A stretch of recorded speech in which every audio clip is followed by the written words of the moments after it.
Bakteri merupakan organisme yang memiliki sel tunggal, tidak memiliki membran inti sel, bersifat prokariotik, serta memiliki ukuran mikroskopis. Artinya diperlukan mikroskop untuk bisa melihatnya. Ciri-ciri bakteri antara lain: 1. Selnya prokariotik, yaitu tidak ada membran inti. Kedua, tersusun atas satu sel atau uniseluler. Ketiga, memiliki peptidoglikan pada dinding selnya. Keempat, memiliki alat gerak berupa Hegel. 5. Hidup secara parasit atau bebas. Keenam, umumnya tidak memiliki klorofil sehingga tidak dapat mensintesis bahan organik sendiri atau heterotrof. Cara hidup bakteri. 1. Cara bakteri mendapatkan makanan. Ada 2, yaitu bakteri heterotrof dan bakteri autotrof. Pertama itu bakteri heterotrof. Bakteri heterotrof merupakan bakteri yang mendapatkan makanan dari organisme lain. Bakteri ini dibagi menjadi 2, yaitu bakteri parasit dan bakteri saprofit. Bakteri parasit mendapatkan makanannya dari organisme yang ditumpanginya. Sedangkan bakteri saprofit mendapatkan makanannya dari sisa-sisa organisme yang telah mati dengan cara mengurai dan mengubah bahan organik menjadi bahan anorganik melalui proses fermentasi atau respirasi. Selanjutnya, bakteri autotrof. Bakteri autotrof dapat membuat makanannya sendiri dari senyawa anorganik dengan melakukan proses pengubahan. Bakteri ini dibagi menjadi 2 jenis, yaitu bakteri fotoautotrof dan bakteri kemoautotrof. Bakteri fotoautotrof adalah bakteri yang membuat makanannya dengan bantuan energi dari cahaya matahari melalui proses fotosintesa.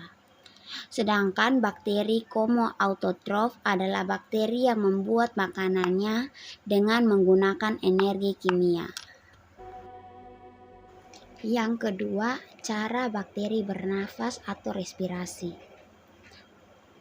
Pertama, bakteri aerob obligat yang hanya dapat tumbuh pada lingkungan beroksigen. Contoh, Hydrogomonas. Yang kedua, bakteri anaerob obligat yang hanya dapat tumbuh pada lingkungan miskin oksigen dan oksigen bersifat toksik pada bakteri tersebut. Yang ketiga, bakteri aerob aerotoleran, yaitu yang tidak mati saat terpapar oksigen. Yang keempat, bakteri aerob fakulatif, yaitu yang dapat tumbuh baik sebagai aerob maupun anaerob. Yang kelima dan terakhir, bakteri mikroefilik yang dapat tumbuh baik hanya pada lingkungan dengan tekanan oksigen rendah. Sekarang kita masuk pada reproduksi bakteri. Jadi reproduksi bakteri itu ada 2, yaitu reproduksi bakteri aseksual dan reproduksi bakteri seksual.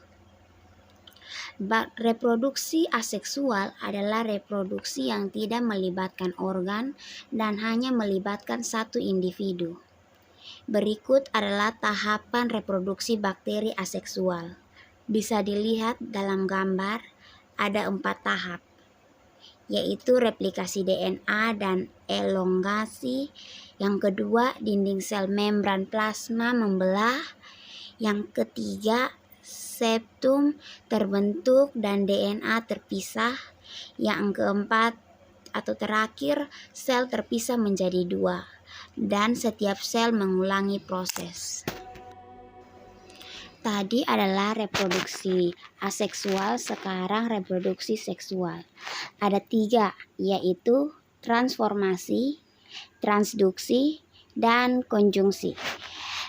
Ada gambar-gambarnya, dapat diperhatikan. Transformasi adalah reproduksi seksual dengan cara pemindahan DNA dari satu bakteri ke bakteri lainnya. Yang kedua, transduksi. Proses transduksi bakteri dengan transduksi dibantu oleh biofag. Yang ketiga, konjungsi. Reproduksi seksual konjungsi adalah pemisahan secara langsung materi genetik antara 2 bakteri melalui jembatan sitoplasma. Berikutnya adalah peranan bakteri dalam kehidupan. Bakteri memiliki peran yang menguntungkan, ada juga yang merugikan.